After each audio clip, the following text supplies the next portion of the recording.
Hello students, I am Satveer Singh. You are doing fabulous job regarding your online class. Today I am here to give you an important message regarding COVID-19. We must follow the rules and regulations given by our government. So always wear masks, use sanitizer, wash your hands properly at regular intervals, maintain social distancing. So stay safe, stay healthy. So students, now let's continue our first chapter, Internet Basics. Today we will discuss about the web server. What is actually a web server means? A web server is a World Wide Web server that stores web document and respond to the request made by web browser. Means इसकी क्या meaning है?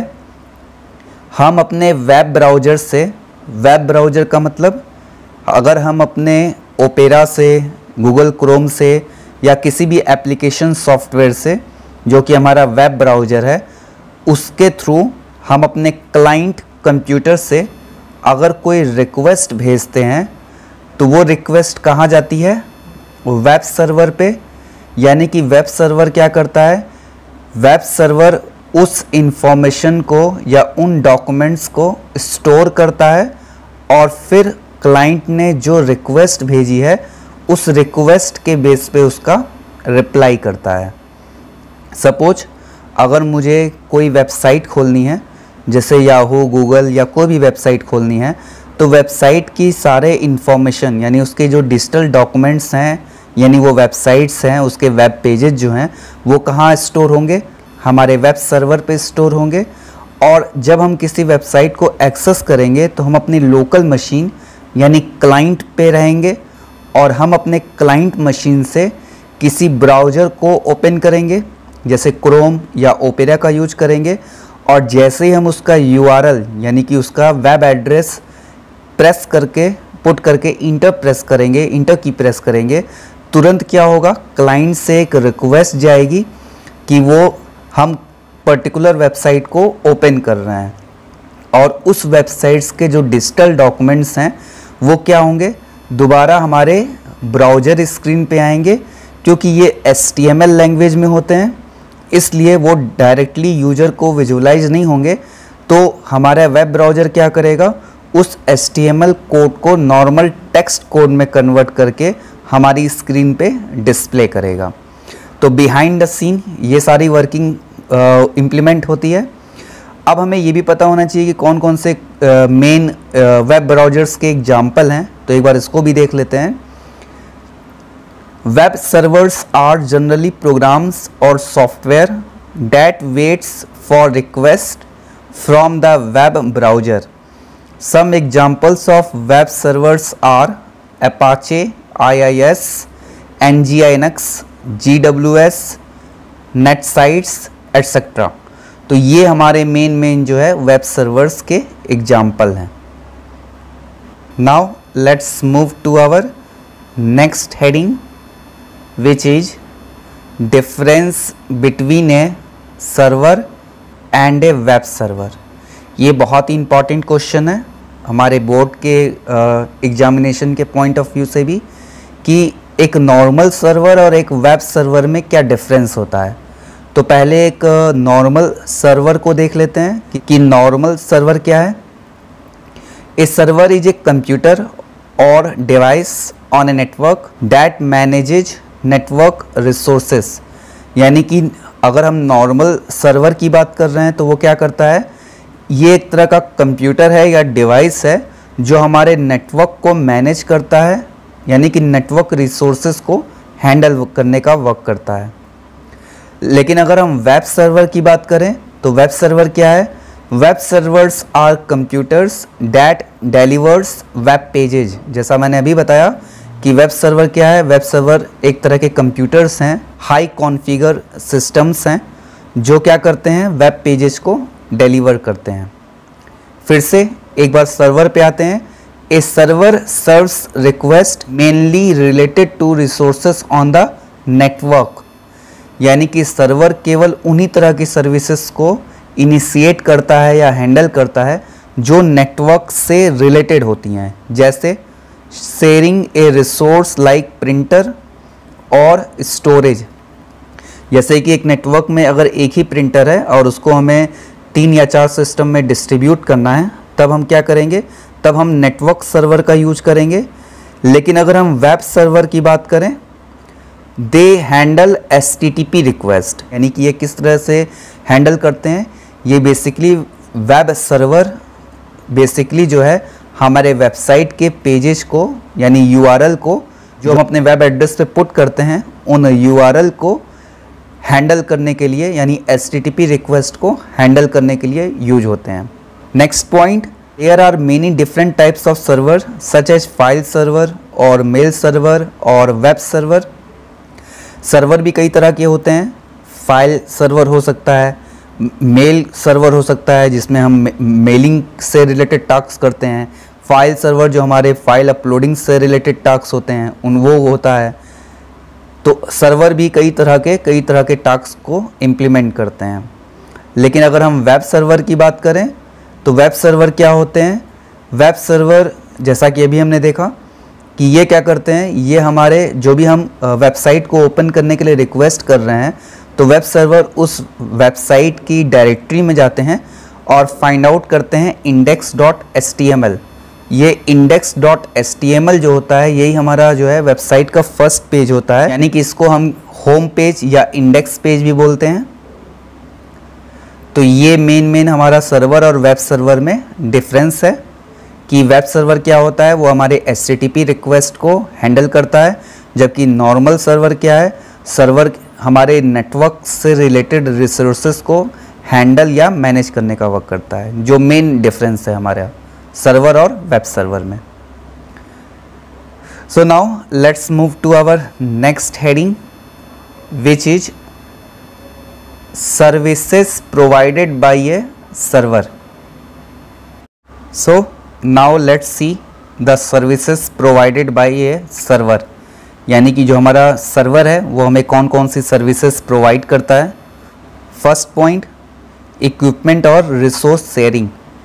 क्या meaning है इसकी, हम server के through अगर चाहें तो एक ही प्रिंटर है हमारे पास और उसे एक नेटवर्क सिस्टम में मल्टीपल नोड्स में शेयर करना है एक ही प्रिंटर को, तो ये हैंडल करने का वर्क किसका है या ये हम किसके थ्रू इम्प्लीमेंट कर पाएंगे, सर्वर के through.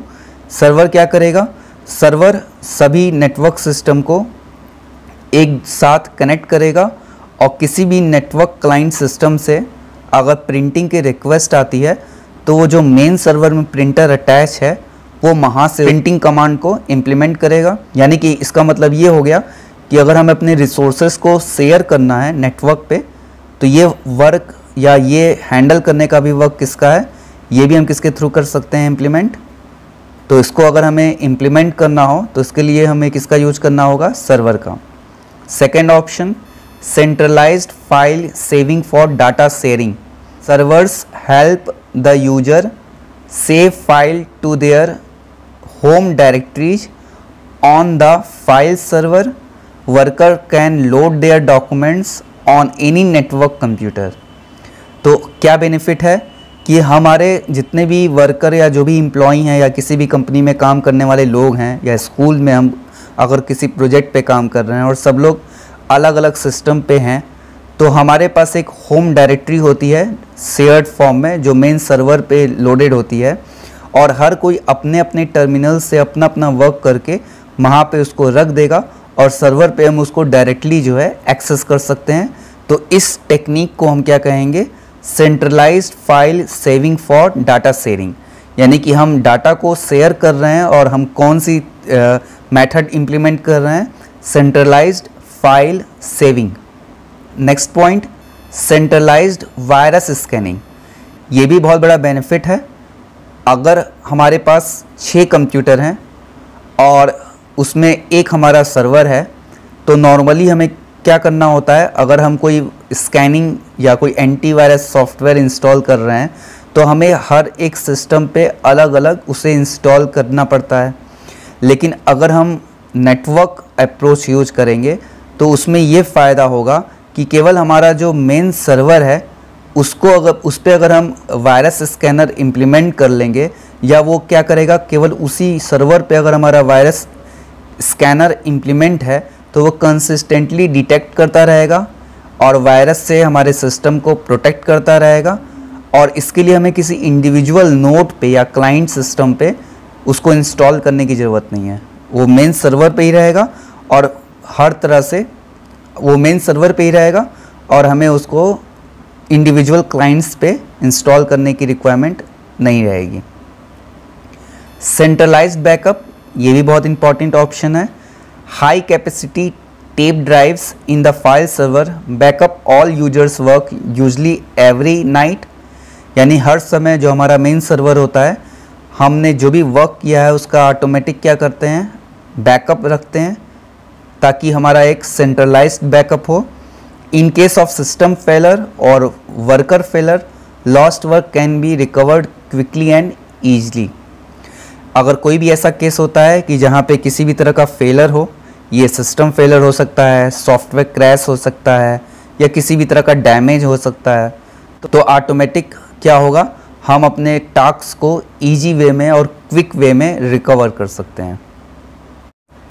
So now let's move to our next point which is services provided by web server.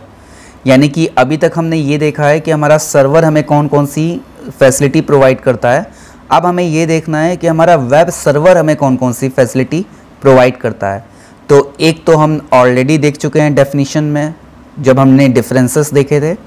ये कौन सा पॉइंट है, first point, serving web pages.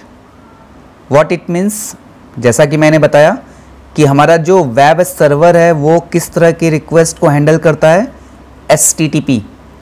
HTTP क्या है, हाइपर टेक्स्ट ट्रांसफ़र प्रोटोकॉल।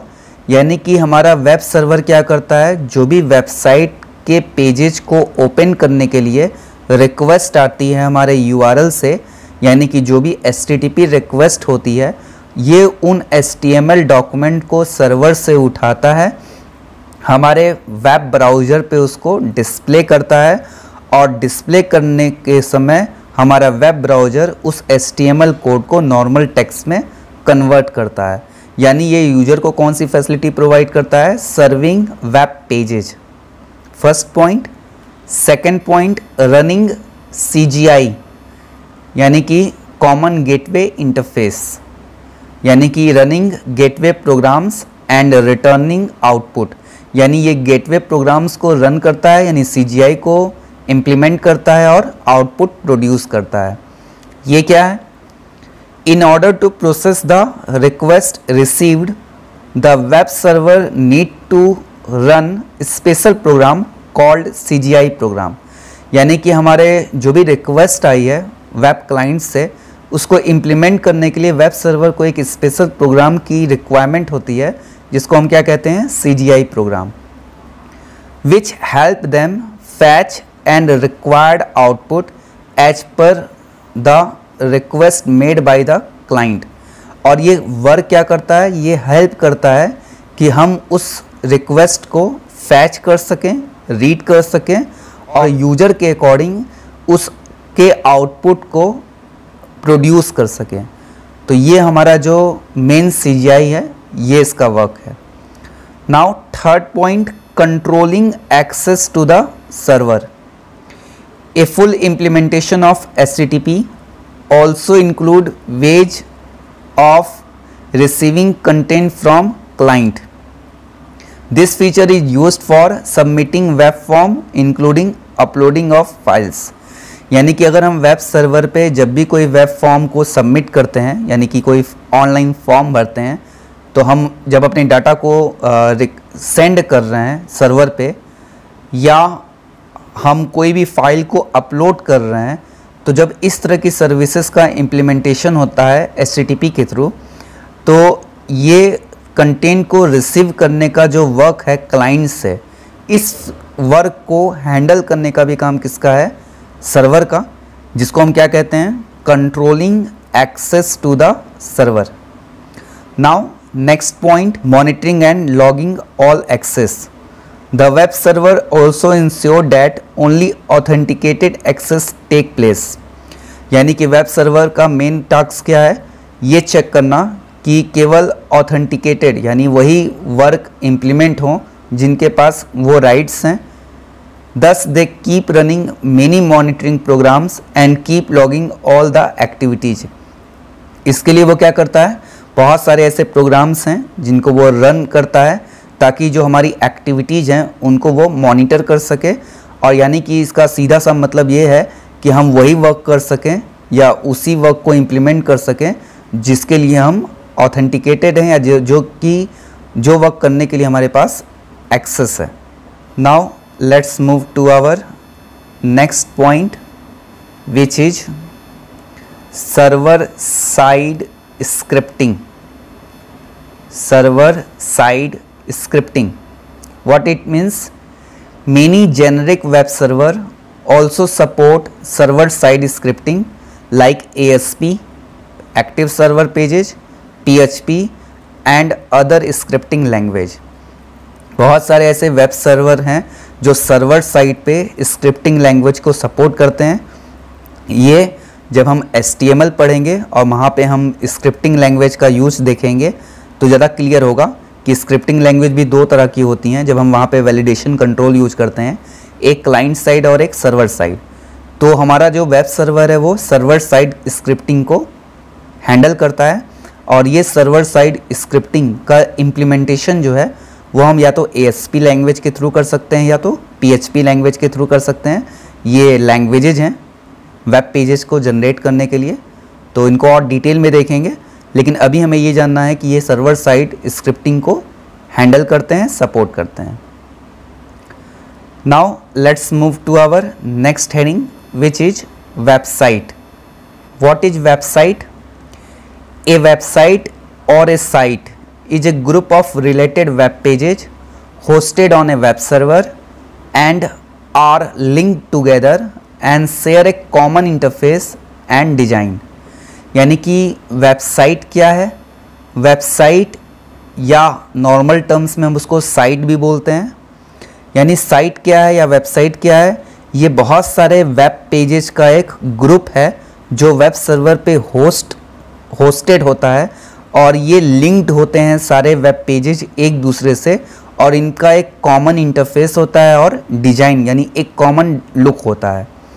जैसे नॉर्मली आपने देखा होगा जब हम कोई वेबसाइट खोलते हैं, याहू, इंडिया टाइम्स, आज तक कोई भी वेबसाइट खोलना है तो उस पूरे वेबसाइट का पूरा थीम जो होता है, डिज़ाइन जो होता है वो सेम होता है. ऐसा नहीं कि होम पे हम क्लिक करेंगे तो एक अलग डिज़ाइन आएगा, पूरा लुक अलग आएगा. अबाउट अस पे क्लिक करेंगे या कॉन्टैक्ट अस पे क्लिक करेंगे तो एक अलग लुक आएगा. यानी पूरे वेबसाइट का जो लुक होता है, थीम होता है, इंटरफेस होता है वो सेम होता है और ये सारे वेब पेजेज एक दूसरे से इंटरलिंक्ड होते हैं. ये वेबसाइट क्या है? It is a collection of web pages. ये वेब पेजेज का कलेक्शन होता है. और वेब पेजेज क्या है? वेब पेजेज में हमारे मल्टीमीडिया कंटेंट्स होते हैं. यानी कि हम अपने वेबसाइट के पेज में नॉर्मल टेक्स्ट कंटेंट यूज कर सकते हैं, ऑडियो वीडियो फाइल्स को यूज कर सकते हैं. तो ये सब अभी हमें आगे डिटेल में देखना है. और नॉर्मली जो वेब पेजेज हम क्रिएट करते हैं वो हम किस में करते हैं? HTML लैंग्वेज में. इसका क्या मीनिंग है? हाइपर टेक्स्ट मार्कअप लैंग्वेज में. Now let's move to our next heading which is components of a website. यानी कि एक वेबसाइट है तो उसके कौन कौन से कंपोनेंट्स होंगे, कौन कौन से एलिमेंट्स होंगे जिनके बारे में हमें जानना चाहिए. तो पहला एलिमेंट क्या है? वेब होस्ट, या जिसको नॉर्मल वर्ड्स में हम होस्टिंग कहते हैं. देखिए, होस्टिंग बहुत ही इम्पॉर्टेंट पॉइंट है. अगर मैंने एक वेबसाइट डिज़ाइन की है तो वो मेरे लोकल मशीन पे है. लोकल मशीन पे है इसका मतलब ये हो गया कि अब यहाँ पे इस लोकल मशीन से मुझे उसको सर्वर पे अपलोड करने के लिए दो चीज़ों की रिक्वायरमेंट होगी. पहली चीज़ की रिक्वायरमेंट होगी कि मेरे पास एक डोमेन नेम होना चाहिए. डोमेन नेम क्या होता है? जैसे मैं एक वेबसाइट को अगर अपलोड करना चाहता हूँ या अपनी एक वेबसाइट बनाना चाहता हूँ तो मेरे पास एक यूनिक नेम होना चाहिए जो मेरा URL होगा. जैसे हमारे पास वेबसाइट्स के नाम है याहू, गूगल, रेडिफ तो ये याहू, रेडिफ, ये सब क्या है, ये सारे डोमेन हैं। तो हमें ऐसे ही अगर अपनी वेबसाइट पब्लिश करनी है तो उसके लिए मुझे क्या चाहिए होगा, एक डोमेन चाहिए होगा। अब मुझे डोमेन तो मिल गया, लेकिन अपनी फाइल को अपलोड करने के लिए यानी लोकेट करने के लिए एक फिजिकल लोकेशन चाहिए, या हमें उसको लोकेट करने के लिए अपने फाइल को अपलोड करने के लिए एक डायरेक्टरी चाहिए। तो वेब होस्टिंग क्या है? होस्टिंग एक ऐसा प्लेस है जहाँ पे हम अपने वेबसाइट के पेजेस को अपलोड करते हैं, यानी फिजिकल फॉर्म में सेव करते हैं। Now our second component is address और वेब एड्रेस, और वी ऑल्सो यूज URL, या तो हम इसे URL यानी यूनिफॉर्म रिसोर्स लोकेटर भी कहते हैं। तो हम वेब ब्राउज़र पे जो एड्रेस डालते हैं वेबसाइट का, उसको हम क्या कहते हैं, अपना वेब एड्रेस या URL। Next point, home page. The first page of your website is known age home page. और एक चीज़ याद रखने वाली बात है, हम इस होम पेज भी बोलते हैं या इंडेक्स पेज भी बोलते हैं, और बाय डिफ़ॉल्ट जो नाम होता है वो होता है index.html। तो जो हमारी वेबसाइट का फर्स्ट पेज होगा वो होम पेज या इंडेक्स पेज, दोनों में कोई डिफरेंस नहीं है। हम उसको होम पेज भी कहते हैं और टेक्निकल टर्म में उसको इंडेक्स पेज बोलते हैं। Then next component is design. तो मैंने अभी बताया कि डिज़ाइन सभी वेबसाइट के जो पेजेज होते हैं, सारे वेबसाइट के जो पेजेज होते हैं उन सभी का थीम यानी लुक या इंटरफेस सेम होना चाहिए। उनमें सेम मेनू होने चाहिए, नेविगेशन मेनू, ग्राफिक्स या लेआउट सेम होना चाहिए ताकि वो एक ही वेबसाइट के कंटेंट लगें। Next point, content. All the web pages contained in the website together make up the content of the website। Means information है वेबसाइट की वो मीनिंगफुल होनी चाहिए, उसमें टेक्स्ट भी होने चाहिए, इमेजेस का यूज होना चाहिए। Then next point, navigation structure. सभी वेबसाइट पे एक नेविगेशन स्ट्रक्चर होता है जो कि वेब पेजेस के ऑर्डर को डिनोट करता है कि हम कौन कौन से पेजेज एक दूसरे से किस तरीके से लिंक है। Now let's move to our next point which is website versus web portal या पोर्टल। तो हमने अभी वेबसाइट देख लिया, वेबसाइट क्या होती है। अब हम देखते हैं portal. A web portal is also a type of website. जो वेब पोर्टल है वो भी क्या है, एक वेबसाइट का ही एक टाइप है। A web portal is a launch pad to a host of a web based services such as email, shopping, gaming, news, weather and so on, whereas a website is concerned with providing information about many cause only. For a user, a portal is the entry point for using these service. A website on the other hand provides some specific type of information. तो जो हमारी website है वो हमारी एक specific type की information होती है, जबकि हमारा जो वेब पोर्टल है वो क्या है, वेब पोर्टल एक स्पेशलाइज्ड इंफॉर्मेशन है। यानी कि वेब पोर्टल के थ्रू हम चाहें तो ईमेल या तो शॉपिंग या तो गेमिंग या तो न्यूज, मतलब हर तरह की इंफॉर्मेशन को यूज कर सकते हैं, एक्सेस कर सकते हैं। यानी कि जो नॉर्मल वेबसाइट्स होती हैं वो पर्टिकुलर एक स्पेशलाइज्ड इंफॉर्मेशन को डिस्प्ले करती हैं, लेकिन जो हमारा वेब पोर्टल होता है वो मल्टीपल सर्विसेज प्रोवाइड करता है। यानी उसके थ्रू हम उसके हेल्प से हम अलग अलग तरह की सर्विसेज को इम्प्लीमेंट कर सकते हैं। Now let's move to our next point, difference between website and web portal. तो एक एक करके देख लेते हैं। फर्स्ट पॉइंट, वेबसाइट क्या है और वेब पोर्टल क्या है। तो पहले देखते हैं web portal, collection of launch websites of array of web services. जैसा भी मैंने बताया, ईमेल, सर्च इंजन, वेदर, मतलब केवल स्पेशलाइज्ड इंफॉर्मेशन नहीं प्रोवाइड करता, बल्कि ये मल्टीपल सर्विसेज को इम्प्लीमेंट करता है, प्रोवाइड करता है। जबकि वेबसाइट क्या है, it is a collection of web pages offering a specialised content. ये कई सारे वेब पेजेज का कलेक्शन है जो केवल एक स्पेशलाइज्ड सर्विस को प्रोवाइड करता है।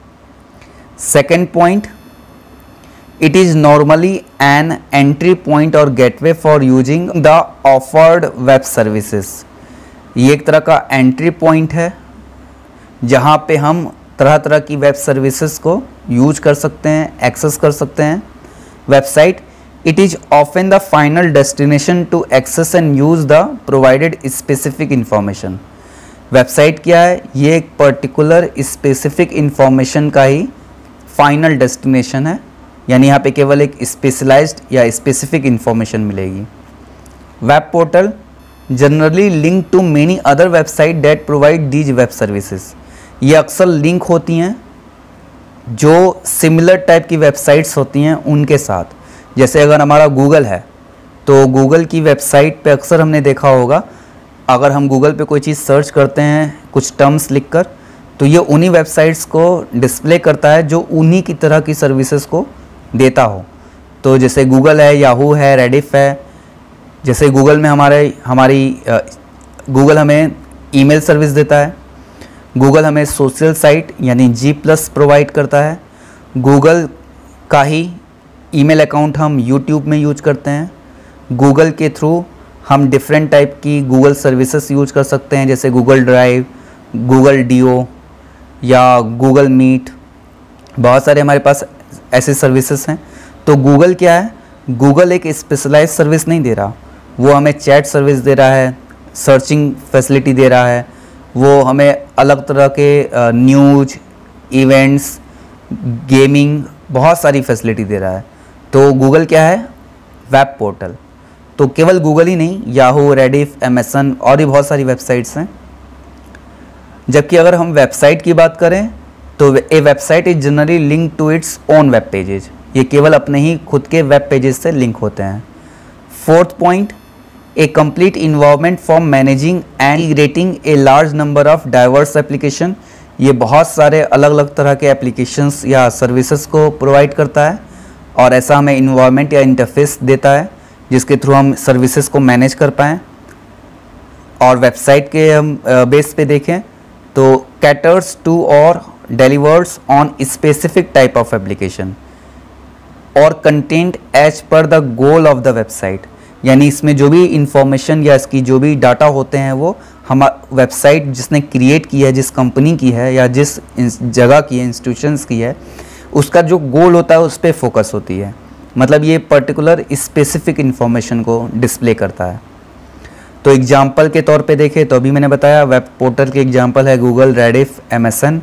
और नॉर्मल वेबसाइट की हम एग्जांपल करें तो कोई भी हो सकता है, जैसे हमारा cbseacademics.in या ncrt.nic.in. ये सारे पर्टिकुलर वेबसाइट्स हैं जो पर्टिकुलर इंफॉर्मेशन को ही देते हैं. So students, I hope you will understand today's online topic.